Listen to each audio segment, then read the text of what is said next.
you can reach that user when they're leaned in, when they're gaming, when they're in that environment, you really have an opportunity to make an impression on them. We're seeing an incredible opportunity of untapped area, right? So the time spent significantly outweighs the advertising dollar spent. So it's the complete inverse of the sort of connected television and these other formats. Games have become real life, right? Immersive, and so the advertising is now mimicking the real world, right?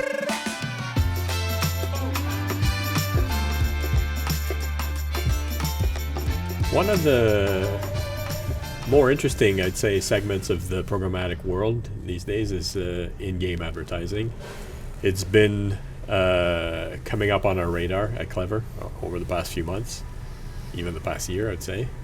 But there's real opportunities now that are starting to materialize, and so we started digging in. It's for those who are less familiar, maybe we're talking about the opportunity to insert ads inside of games using programmatic means. 2022 spend was about $20 million. 2023 is looking like it's going to be a bit above 40 million, so very small in terms of the industry, but the trajectory is really interesting. And we see that there's more and more players that are paying attention, including Xbox and PlayStation, who've stood up their own ad teams internally last year. So it's coming up. There's also VC-funded companies that are emerging and that are dedicating lots of resources and creating new products. And so, yeah, that's what I wanted to talk about today. That's why I invited my friend Matt Cronin. Matt runs commercial strategy for Klever, and we're going to talk about all kinds of things. In-game, it's exciting. In-game, it's exciting. It's one of those things that we started getting a lot of questions. My team, out in the field was getting a lot of questions about, what's next. I need something new. I need something interesting to bring to my clients, right? And so it started as sort of a me too, right? Oh, I heard about this in-game thing, and now it's exciting because we're getting to the point close to that sort of the precipice or that inflection point the where tipping point. It becomes truly actionable for many types of brands and advertisers and agency. It's not just for Sony anymore, right? It's not just for the entertainment industry. There's opportunity, some now and growing rapidly, that you can really find potentially an opportunity to promote your brand in this environment. And we're excited to help our clients understand the challenges, understand why it's important, understand why it's different than maybe what they think or what it used to be. And that's one of the things that the team is out there right now, across the country, talking to our partners and helping them understand, when this is an opportunity to bring to their clients, when they can sort of lead the conversation with their clients about what's next, what's coming, and what's exciting. Can you tell me, first of all, like what is in-game advertising and what's the opportunity we're looking at here? Yeah. In-game advertising is really exciting for a lot of reasons. Related to just sort of the business opportunity, but also the experience and the environment that you get to access potential customers. So when we start looking at sort of the programmatic space and looking at some of the more premium mid to upper funnel areas like audio streaming and video, and we start to look at sort of the time spent within those mediums and the advertising dollars spent. Right now there's a huge discrepancy, right? The advertising dollars are exponentially higher than the time spent, sort of the total time spent, the audience there, which creates a very competitive, very highly competitive environment, right? So that's going to drive CPMs up. It's going to create just noise. When we start to look at gaming, and gaming right now is sort of an all-encompassing term, and right now it's globally, we're seeing over 3.2 billion gamers worldwide. And if you look at sort of the same ratio, the time spent within that environment and the advertising dollars, we're seeing an incredible opportunity of untapped area, right? So the time spent significantly outweighs the advertising dollar spent. So it's the complete inverse of the sort of connected television and these other formats. And so one, identifying that there's an opportunity there is the first piece, right? And then it starts to you have to start to figure out how do you create that experience that's additive to the brand and to the user.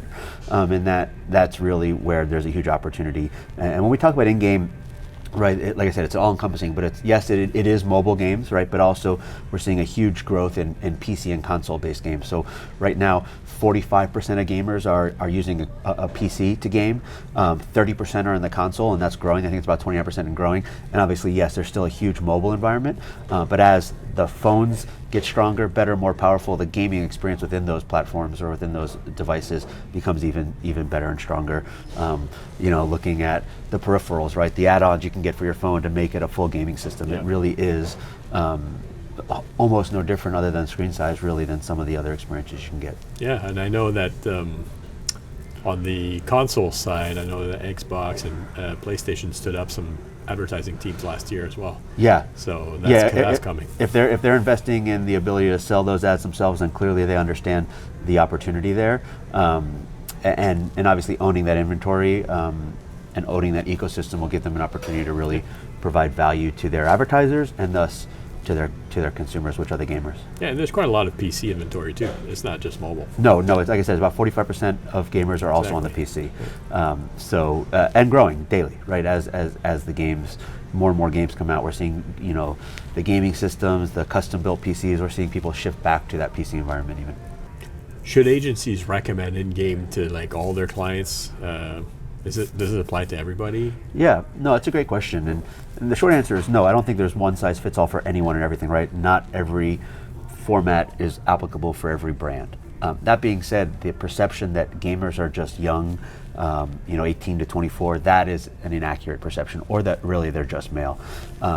We're seeing a huge dispersion of sort of the age and demographics of gamers, 45 plus, all the way down to 18, yes. And yes, there's a core user base of that 18 to 34, that really sort of elusive, hard to find audience. But I think of it, I remember back when sort of Facebook came out, and everyone said, older demographics aren't on Facebook. And we actually found was that all of our grandparents were on Facebook because they wanted to see pictures of their grandkids, right? So generations, as younger generations age, we grew up with, Nintendo and Sega, so gaming is part of sort of my childhood. And so even today, I'm not a hardcore gamer, but I have an Xbox and I play games, and my friends do as well. So, still marketing strategy and having a cohesive strategy that aligns with the brand should indicate where you place your advertising. But I would say there's no need to eliminate in-game just because of the perception that either one, it's not reaching your demographic, or two, it's not reaching sort of a gender, right? We're seeing about a 55-45% split between, male to female, which while still, for all intents and purposes, let's call that even, right? Like, if there's an opportunity to find a game, an environment that you can reach a potential customer when maybe there's not competitive spend there, right? If you're selling financial services and you're on an endemic site, there's going to be competition, there's going to be chaos. But if you can reach that user when they're leaned in, when they're gaming, when they're in that environment, you really have an opportunity to make an impression on them. If you leverage sort of the advancements in the technology of late and provide a additive gaming experience through the creative and through the messaging and through the opportunity. Cool. What about formats, like in-game formats? Yeah. Like what, like for example, in the olden days when you think about mobile gaming, it was a lot of interruptions, a lot of pop-ups and so on. So that versus more native formats where the ad is part of the game. Yeah, I think the term they're using is intrinsic in-game advertising, right? And that's a huge concern, and something that the industry has done a really great job, or not the industry, but that sort of subset of the industry, hearing, and it's not just in-game, right? The consumers have there was pop-ups early on in the web, right? And we demanded less intrusive, more engaging ad formats, and that's where sort of expandables came in, and all sorts of more interactive ads. And so, historically, those in-game ads were disruptive, they were intrusive, they weren't, again, additive to the consumer environment, or they were incentivized, right? It was watch this video, get tokens.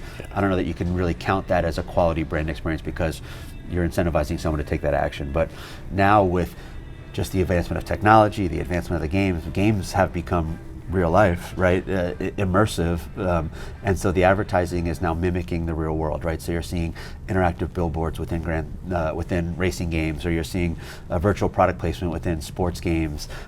You're seeing videos in places where there's screens, and so it's now sort of the virtual world is mimicking the more positive experience of the real world, just in that virtual environment. And so again, it's not unique to in-game, right? Creative always has to sort of match the environment in which it's being displayed, and so finding unique game-specific metrics and formats to leverage is what's going to help drive the success of the medium, of the format.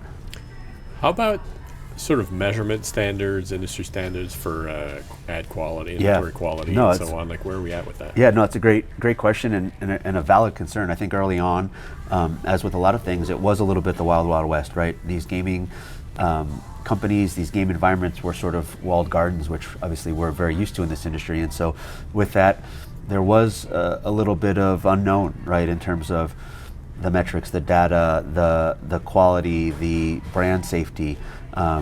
In a way, they were sort of grading their own homework. Yeah. What we've seen now is there is now sort of standardization in terms of definitions, metrics, and that's being brought on not just by the gaming partners, but by opening that ecosystem to the double verifies, the moats, the comp scores, right? So all the major players across viewability, fraud, brand lift measurement, brand safety, they're all now part of the in-game environment, and some measure some things, but that's sort of the next step, right? So the evolution is these guys realizing this is a valid medium. This is not just a fad, right? And so this is a huge opportunity in this space. And so just like everybody else wanting to get on board, these guys, want to get on board to make sure that the environment is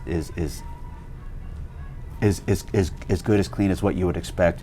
And so really the same guardrails for the most part that you can put up around any other sort of digital programmatic type of campaign are now available and evolving within the in-game environment. And that's also part of the challenge, right? There are so many different providers, right? When do you use which? When do you use this one? When do you go to this gaming provider? When do you go to that one? Because they're all out there saying similar things, different things, positioning themselves, and that's really one of the things that we try to do at Klever is understand when to use each, what the benefits of each platform are, and they all have things they do well, and they all have things that maybe the others do better.